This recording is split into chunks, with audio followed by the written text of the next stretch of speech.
अस्सलाम वालेकुम students, welcome to JK SSB prep. आज हम जूनियर असिस्टेंट के बारे में बात करते हैं जिनकी एडवर्टीजमेंट रिसेंटली निकली थी और उनके बारे में चर्चा चल रहे थे ऑलरेडी कि कुछ लोग केस करने वाले हैं। तो फाइनली वो अभी जब हमने कैट का वेबसाइट देखा वहाँ से हमें ये केस निकला, डायरी नंबर 4467, डेट 2025। कब फाइल की है उन्होंने?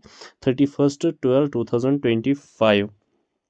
देखो इसका स्टेज अभी क्या है, वो पेंडिंग है। अभी पता नहीं, अभी ये शायद डिसमिस हो जाएगी, रिजेक्ट हो जाएगी। तो अभी उसका कोई लिस्ट विस्ट, कोई हेयरिंग का कोई तारीख नहीं आया है। केस किन्होंने किया है ये आप देख सकते हो, इरफान अहमद वगी and others versus general administrative department and others में JKSPP आता है। तो केस देखो क्या किया है उन्होंने, सब्जेक्ट कॉशिंग ऑफ एडवर्टीजमेंट, मतलब जो एडवर्टीजमेंट उन्होंने निकाली है उसको क्वाश करना है, नलिफाई करना है। वो मुझे पता नहीं है, मतलब अगर मैं नहीं लग जाऊं, मैं बूढ़ा हो चुका हूं, अब मेरी जगह और कोई नहीं कश्मीर में लगना चाहिए। इनका मकसद होता है केस वालों का। जो भी एडवर्टीजमेंट निकलती है, कोई पढ़ने वाला बच्चा होता है जो अंदर बैठ के सालों भर पढ़ाई करता है, उसको ये लगने नहीं देंगे। ये बेकार के लोग होते हैं जिनका कभी कोई एग्ज़ाम क्वालिफाई नहीं होने वाला है। अब देखो JP कांस्टेबल के जो 4000 पोस्ट्स अच्छे से चल रही थी उनकी प्रोसेस, बच्चों ने 2-2 साल 3-3 साल मेहनत की थी। अब देखो ये कोई आ गए टुच्चे, उन्होंने क्या किया, कोर्ट केस लगाया कि नहीं इनको भी लगने नहीं देंगे।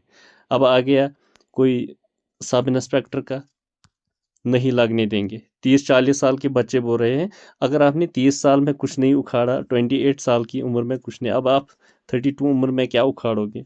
तो कर दिया उन्होंने केस इनको भी, अब इनको भी नहीं लगने देंगे।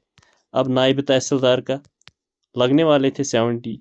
अब देखो यही बात है, सब आपको मैं बताऊं इन केसेस से कुछ नहीं होने वाला है। बस एक जो ट्रैक पे बच्चे पढ़ने वाले होते हैं उनका थोड़ा, वो फिर अच्छे से पढ़ नहीं पा रहे, क्योंकि केस 2-3 महीने 4 महीने कभी 4-5-6 महीने चलता ही रहता है।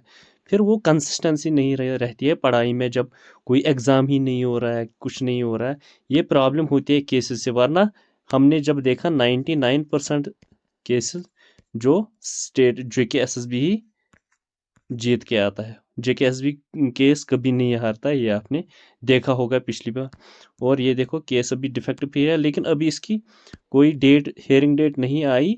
अभी ये पेंडिंग अंडर ऑब्जेक्शन है, इसमें कुछ कमियां हैं, वो अभी दूरी करनी है। पता नहीं JKSSB इसको नलिफाई करे, क्या करे, या इस केस को डिसमिस करे, वो अब जल्दी पता चलने वाला है कि लेकिन मैं आपको बता रहा हूँ फरवरी में कंफर्म इसका एग्ज़ाम होने वाला है। आप कंटिन्यू तैयारी कर लीजिए, कोई छूट नहीं होनी चाहिए कि इस केस से इसको कुछ नहीं हो जाएगा, ना ही ये स्टे आएगा इसमें, ये मैं गारंटी के साथ बता रहा हूँ। इसलिए आप पढ़ाई जारी कीजिए, कोई रोक नहीं है, पढ़ाई जारी कीजिए और एग्ज़ाम आपका टाइम पे होने वाला है। आप कंटिन्यू तैयारी कीजिए, MCQs कीजिए, बाकी चीज़ कीजिए, जो मर्ज़ी है आपको कीजिए, और लेकिन इस केस पे ध्यान नहीं देना। आज के लिए इतना ही, थैंक यू।